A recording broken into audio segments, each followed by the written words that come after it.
Welcome to week 2 of Heal Your Heart. Last week, I gave you foundational information and a simple way to manage overwhelm when it occurs. This week, I'll help you minimize your suffering that has the limited view of yourself and of other people. You have experiences stored in your body from when you were born to today. Imagine when you were born that you were a clean, dry eraser board. You were born with no limitations, no doubts, and you were not told no. And then your life happened. Your loved ones tried to protect, nurture, and guide you.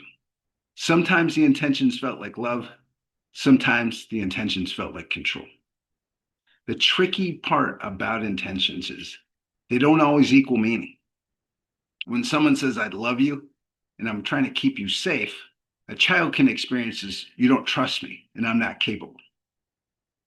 Both things can be true in the moment. Love from the giver doesn't always feel like love to the receiver. In week 1, you learn that facts are what you can agree on in the physical world, and truth is your opinion about the facts. Your truth is the lens that you see your life through. Think of GPS as the fact. It's a map. Your willingness to follow the routes is your truth. The map didn't change. Your relationship to it did. And that's how life works. Events happen, you give it meaning, and the meaning shapes how you feel about the events. As kids, we interpret things in a wild imagination. The no, don't touch the stove was a loving boundary. But child might hear and feel, I'm not capable. Others don't trust me. And I need someone else to do it. And that is what's written on their eraser board. One sentence can become the filter for your health, your relationships, and the career you choose. This isn't about blame. It's about how seeing one sentence on your board can run your life. A sentence I discovered in July 2016 is I'm not unwanted. It has controlled me in all areas of my life. And seeing it didn't break me, it freed me. When I heard the speaker mention that she grew up feeling unwanted, I could feel my failures replay through my mind and body, and I became overwhelmed with emotions. We all have some version of feeling inferior when we feel uncomfortable. I'm sharing that not only to model the work we're doing together and letting you know that the words on your board do not have to control you anymore. Many times you've perceived your loved ones as oppressors. You resisted their support and saw that what they were doing was a challenge. We'll discuss much more about challenge and supports in relationships throughout these weeks together, and you'll learn to appreciate challenges as much as you do supports. Those experiencing growing up that you thought was someone trying to control and limit you may be the same experiences that are controlling you now. Your truth creates your experiences, and something as simple as being told no to playing could unknowingly be the same experience that you feel when you're rejected now. Your experiences have molded you into who you are. So when you got what you wanted, you set expectations. When you didn't get what you wanted, you ingrained that you are inferior. All those experiences matter, and they all matter on different levels. How you felt the first day at kindergarten may be how you feel when you walk into a room full of strangers.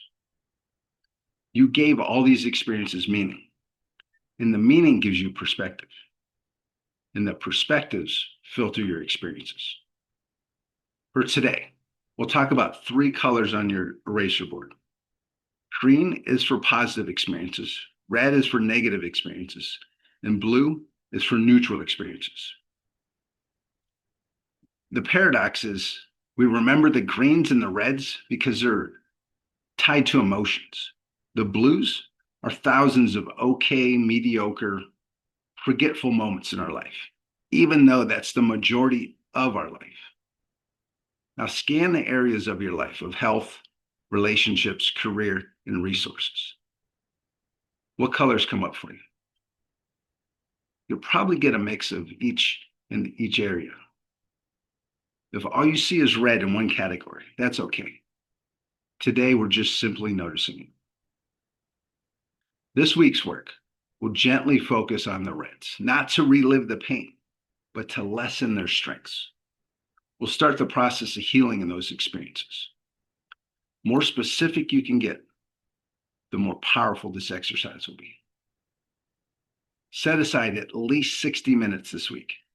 And the more you write, the more powerful this exercise is, and the more prepared you'll be for week 3. You don't need to write perfectly. Just start emptying your painful memories onto paper. The powerful exercise that I did for hours after my divorce. I released emotions like depression, anger, guilt, and shame. This is going to allow you to look at your experiences from an outsider's perspective, like you're the observer of the movie, not the character in the movie. You're not your thoughts anymore than you are the pen in your hand. Starting this should be really easy. Think about what your predominant painful memories are. And if you think you have nothing to start with, do what writers do. Just write for the garbage can. Just start writing anything. Don't worry about making it perfect. You're opening up a valve and you're letting steam out. Again, don't worry about getting this perfect.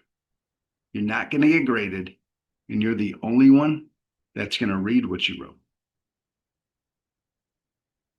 Every experience has 2 layers.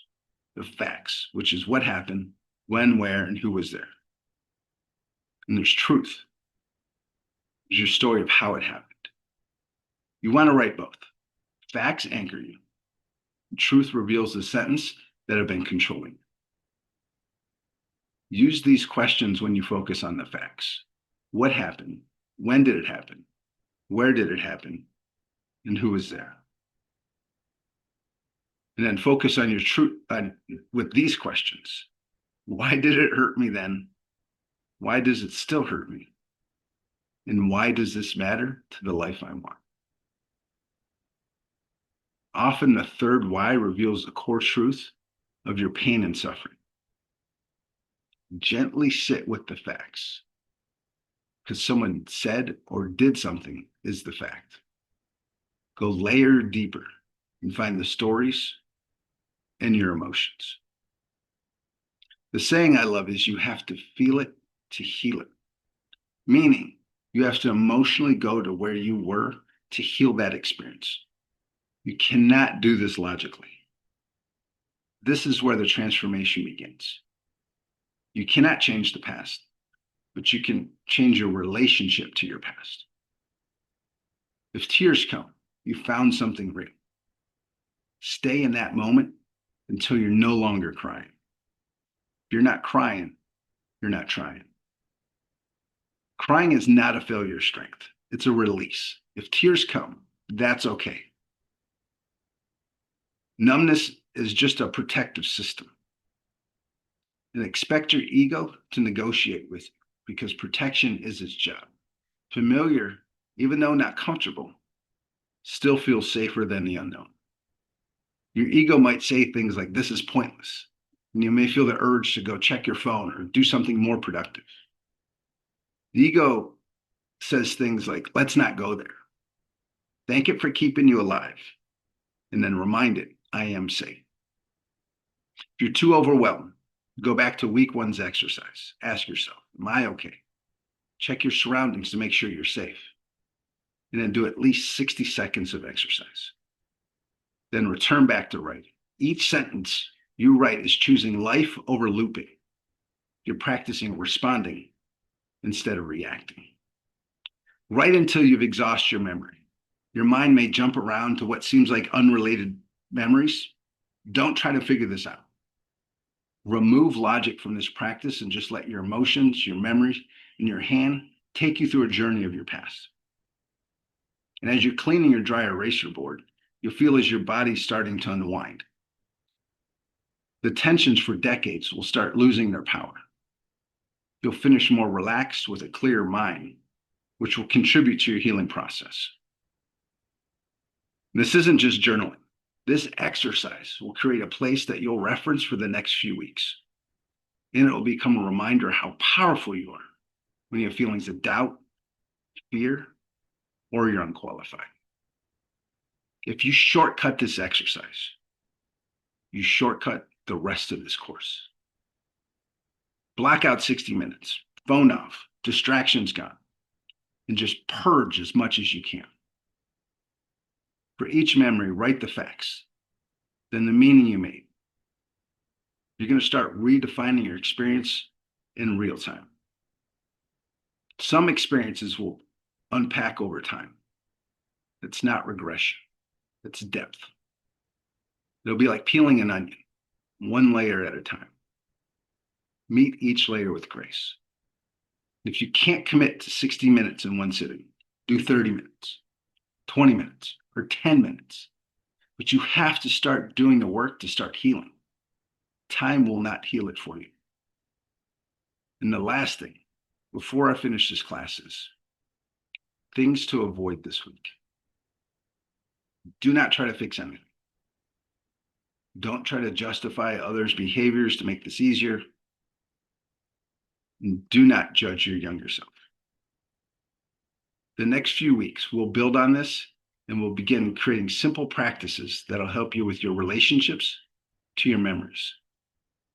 And next week, we'll take what you wrote down and begin carefully updating these memories, not with a positive spin, but with new truths that will change your life. Until then, keep finding certainty, write as much as you can, and trust that as you're doing this work, you're healing your body and you're becoming more the version that you were created to be.